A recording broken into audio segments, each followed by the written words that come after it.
종교적 신념을 이유로 입대를 거부한 병역 거부자들에 대해 재판부는 항소심에서 첫 무죄 판결을 내렸습니다. 종교적 양심은 헌법이 보장하는 권리이며 형사처벌로 제한할 수 없다는 것이 재판부의 판단인데요. 상당한 사회적 파장이 예상되는 양심적 병역 거부. 하나님의 법, 세상의 법에서 알아봅니다. 하나님의 법, 세상의 법. 이재만 변호사님 나오셨습니다. 자, 변호사 안녕하십니까? 네, 안녕하세요. 자, 앞서 보신 대로 이 종교적 이유로 병력을 거부한 사람들에 대한 어떤 무죄 판결이 내려졌는데 굉장히 아주 사회적인 이슈가 뜨겁습니다. 어떻습니까? 네. 양심적 병역 거부 이 문제는 결국 이제 헌법에 헌법 19조에 그 양심의 자유가 있습니다. 그 양심의 자유에 근거해서 본인이 이제 병역을 거부했다는 것인데 근데 양심적 병역 거부 이렇게 이제 많이들 말을 하는데 이 경우에는 거의 대부분이 그 여호와의 증인의 신자들입니다. 그래서 물론 이제 반전 평화 사상을 갖고 있다거나 또 불교에서 생명 존중 사상을 이유로 병역을 거부하는 경우도 있긴 있습니다. 아주 극히 드물고요. 거의 대부분이 99% 정도가 거의 그 여호와의 증인들이죠. 그래서 이런 여호와의 증인들의 그 병역 거부에 대해서는 그 병역법 그 88조에 병역 거부에 대해서 형사처벌을 하고 있죠. 그래서 지금 거의 대부분 병역 거부를 하면 다 형사처벌이 되고 있는데 이번에 처음으로 항소심에서 무죄 판결이 나왔죠. 네, 그렇죠. 그동안은 이제 지방법원에서는 가끔씩 무죄 판결이 나왔어요. 그런데 항소심이나 대법원에 가면 전부 유죄 판결이 됐는데 이번에 처음 항소심에서까지 무죄 판결이 나왔습니다. 그래서 이 항소심에서 이 판결 이유는 결국 이 문제가 결국 입법적으로 해결돼야 되지 않느냐 뭐 이런 그 생각을 갖고 그런 판결을 내린 걸로 봅니다. 결국은 이슈가 된 것이 이단으로 규정한 어떤 여호와의 증인이라고 하는 그 신도들에서 좀 발생된 문제인데요. 이 여호와의 증인을 보자면 이 양심적 병력 거부 문제 결국 그 국가의 정부에 대한 또 복종하는 어떤 금지의 어떤 그런 사항들을 가지고 있게 되는데요. 그래서 이들은 국가에 대해서 병력 거부도 하고 투표 거부도 하는 그런 사상들을 많이 가지고 있는데 이분들이 대체적으로 보면 성경에 나타나는 여러 가지 성경의 진리를 자기들 나름대로 왜곡하는 경향이 많이 있는 것 같아요. 어떤 자기 편향주의적으로 왜곡해서 자기들의 논리로 입증시키는 그런 모습이고 또 하나는 문제는 이걸 계기로 해서 이단적인 사람들의 동료가 더 많이지 않을까. 그게 참 염려스러운데 어떻습니까? 그 말씀하신 대로 그 여호와의 증인들은 국가나 정부에 복종하는 것을 금하고 그래서 국회에 대한 경례도 안 하고 또 징집도 거부하고 병역을 기피하는 것이죠. 그래서 이제 그것을 이제 스스로 양심적 병역 거부라고 하는데 문제는 이게 이제 계속 지속되는 한 사회적인 논란이 커지기 때문에 이걸 어떻게 해결할 거냐. 이제 이런 문제에 대한 고민을 진지하게 할 때가 된 것이죠. 결국 하나의 어떤 국민의 의무 중에 하나인데 이것을 신앙을 기점으로 배제한다고 하는 것 참 여러 가지 문제가 많겠죠. 자, 그럼 이것이 사상 처음으로 무죄 판결이 내려진 거예요? 아니면 그동안에 계속돼서 재판이 진행되고 있었습니까? 재판은 계속 있었습니다. 이 문제가? 그리고 실제적으로 지난 5년간 이런 양심적 병역 거부자들 약 한 3,000명쯤 됐습니다. 3,000명요? 그러니까 하루에 2명꼴로 결국은 이제 병역을 거부하고 있는 것이죠. 그래서 이 헌법재판소에 이제 미연 소송을 했을 때도 헌법재판소에서도 이 병역법은 위헌이 아니다. 이 우리나라 같은 휴전이 있는 그런 안보 상황에서는 이 병역 기피자에 대해서 처벌하는 규정은 합헌이다.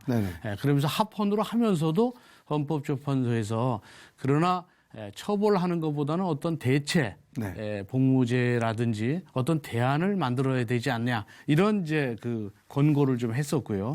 그다음에 국가인권위원회에서는 그 양심적 병역법 88조에 대해서 이 처벌하는 것은 중단해야 되지 않느냐. 그럼 처벌을 하지 않으면 어떻게 할 것이냐에 대해서 진지한 고민을 해봐야 된다는 이제 이런 말이고요. 또 현재 사법부에서는 이 병역법 위반에 대한 소송이 계속 진행되고 있는데 계속 진행됐지만 대법원에서는 전부 유죄 판결이 났고 지방법원에서만 이제 가끔씩 무죄 판결이 났는데 이번에 사상 최초로 항소심에서까지 무죄 판결이 한 번 난 것이죠. 자, 지금 사회적으로 많은 분들이 양심적 병력 거부라고 하는 이 말 자체를 참 동의하지 않는 분들이 많은 것 같습니다. 그렇습니다. 그 양심이라는 것은 네. 무슨 일을 옳다 그르다 판단했을 때 네네. 그런 식으로 행동을 했으면 내 인격적 존재 자체감이 완전히 상실된다. 네. 이런 마음에서 우러나오는 아주 진심의 소리가 양심인데 사회적 네네. 의미로 봤을 때. 네. 근데 양심적 병역 거부의 양심은 이제 그런 뜻이 아니라고 보는 것이죠. 네. 그 만약에 병역 거부가 양심적이라면 네. 그러면 군대 간 사람은 비양심적이란 그렇죠. 말이냐. 네. 이렇기 때문에 이제 이거를 양심적 병역 거부라는 말을 안 쓰고 네. 징직 거부 네. 또는 병역 기피자 이렇게 네네. 이제 얘기하고 있죠. 자, 그럼 이 양심적 그 병력 거부를 반대하는 분들의 이 거부 또 단순 병력 거부 기피 그런 것도 있잖아요. 이 예. 구분이 참 이게 애매해질 것 같고 또 만약에 이 병력 기피를 위해서 이 여호와의 증인의 이단에 들어가는 현상도 있지 않을까 생각되는데요. 그렇습니다. 만약에 이 양심적 병역 거부, 이 징직 기피자들 네네. 이거를 그냥 처벌하지 않으면 네. 그러면 군대 가지 않으려고 그렇죠. 여호와의 증인에 뭐 들어가서 네네. 나도 여호와의 증인이라 나 기피한다. 네네. 이제 이렇게 돼서 네. 결국은 굉장히 그 이기적인 생각을 하는 사람들이 굉장히 많이 늘어날 가능성도 있습니다. 네네. 그런데 지금 우리나라는 안보 상황이 아주 엄중한 그런 상황이기 그렇죠. 때문에 그래서 실제적으로는 처벌하지 않을 수 없는 것이죠. 네. 그런데 이제 이 처벌해야 되느냐에 대해서 네. 항소심에서도 이런 판결이 나왔을 때는 네. 이 점에 대한 어떤 대안을 마련해 줘야 되지 않느냐. 네. 처벌하는 것보다는 처벌하지 않는 어떤 다른 대안. 네네. 예를 들자면 대체복무제가 도입돼야 되지 않느냐. 네네. 그래서 이 대체복무제가 또 도입되려면 국민적 공감대가 형성돼 있어야 돼요. 네. 이 모든 국민들이 그 아들들이 지금 군대에 가서 국방의 의무를 다하면서 다른 사람들이 편안하고 안전하게 살고 있지 않습니까? 네네. 그런데 군대를 이런 식으로 안 가면 무임승차를 것이기 때문에 그렇죠. 그 무임승차를 하지 않게 하기 위해서는 그들한테도 이 국방 의무를 이행하는 사람 수준에 상응하는 네. 그런 어떤 대체 복무제 같은 걸 만들어야 되지 않겠느냐. 네. 근데 그 복무제가 어떤 식으로 어떻게 해야 될 것이냐에 대해서 결국은 논의가 있어야 되고 그 논의가 모든 국민들이 수긍할 수 있는 수준이 돼야 되겠죠. 그 형평성의 논리에 따진다면 이 종교를 이유로 국민의 의무를 이 병력을 거부하는 사람들 예. 사실 이 사람들은 어떤 수감 생활을 해야 되는 게 당연한 논리가 아닙니까? 예. 그래서 이제 그 수감 생활이 병역법에 의하면 네네. 징직 거부하면 3년 이하의 징역에 처하게 돼 있는데 네네. 이제 군대를 2년 이제 가게 되는데 네네. 2년보다 조금 요새 줄었죠. 20개월. 줄었죠. 예. 근데 문제는 3년 이하의 징역인데 네. 1년 6월 정도의 징역형을 일률적으로 선고합니다. 네네. 그래서 이게 자판기 형량 같아요. 네. 그러니까 병역 거부다. 그러면 1년 6월이에요. 네. 근데 이걸 한 6월만 네. 실형을 선고하면 다시 영장이 나옵니다. 네. 그러니까 1년 6월이 넘어야 면제가 되거든요. 아, 그렇죠. 그러니까 6월형을 선고하다가 복역하고 나면 또 영장을 발부하면 네. 또 6월 살고 계속 살아야 되잖아요. 네. 그래서 그거를 위해서는 너무 가혹하다. 네. 그래서 면제를 받을 수 있는 형량. 네. 그러니까 1년 6월형을 선고하는 것이죠. 네. 그러니까 이게 일종의 그 병역 거부자들에 대한 일종의 배려일 수도 있어요. 그러네요. 그러니까 2년 복무 대신 네. 1년 6월 수감 생활을 하는 것이죠. 네. 그런데 이제 이것도 사실은 이 배려하는 것이긴 하지만 너무 가혹하다. 네. 그리고 세계적 추세로 봐서는 네. 결국은 처벌하는 것보다는 네. 다른 방안을 찾아야 된다. 이래서 이제 항소심에서까지 이제 무죄 판결이 나온 걸로 보는 것이죠. 네. 자, 그런데 가장 보수적으로 여겨왔던 우리 사법부에서 이런 판결 나왔다고 하는 자체가 국민들이 좀 받아들이는 반응이 그렇게 좀 호의적이지 않을 것 같습니다. 예, 그러니까 결국은 이제 국민적 공감대가 형성되는 과도기에 있다고 보면 되는 것이죠. 네네. 그래서 이제 판결의 경우에는 네. 1년에 이제 한 500명 정도가 네. 이렇게 병역 기피자들이 요즘은 나오고 있는데 네네. 그런데 이제 그 500명 정도의 자원이 군대를 안 갔다고 해서 네. 결국 전체 우리 60만 군대에 네. 어떤 영향을 미치는 것은 아니지 않느냐. 네. 그런데 이제 이게 처벌을 하지 않으면 500명이 또 1000명, 그렇죠. 2000명 늘어날 네네. 수도 있으니까 네. 뭐 그 문제가 되긴 되지만 네네.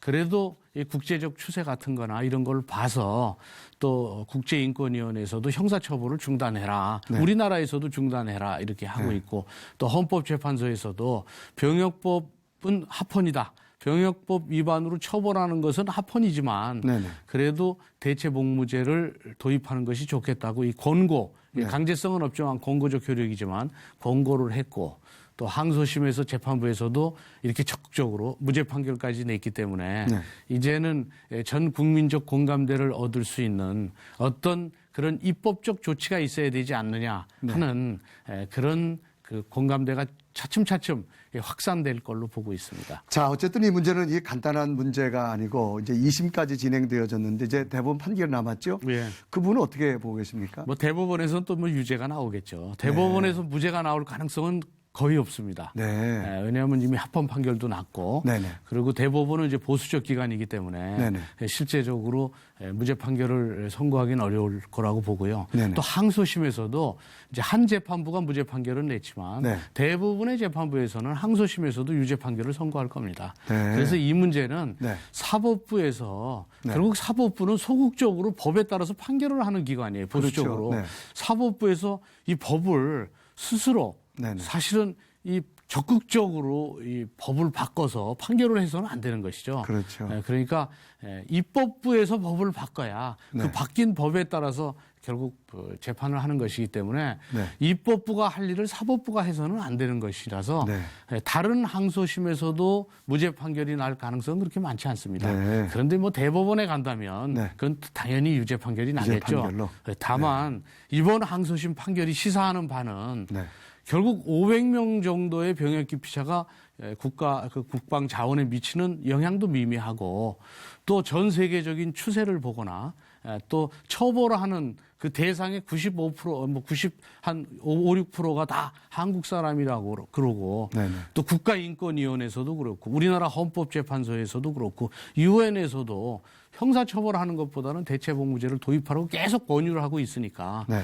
이제 입법부가 더 이상 입법을 하지 않는 것은 입법부로서의 책임을 다하지 않는 게 아니겠느냐. 이 점에 대해서 항소심이 어떤 경각심을 준 것이 아닌가. 네. 그래서 입법부에서 이 문제를 해결해서 갈등을 해소하는 이번 항소심 판결이 계기가 되기를 바라는 것이죠. 네. 날이 갈수록 사회적으로는 종교와 인권 문제가 지속적으로 나오고 있습니다. 사회적 논란이 나올 때마다 현명한 판단을 내리고 균형 잡힌 시각을 잃지 않도록 해야 되겠습니다. 변호사님 오늘 말씀 감사합니다. 예, 고맙습니다.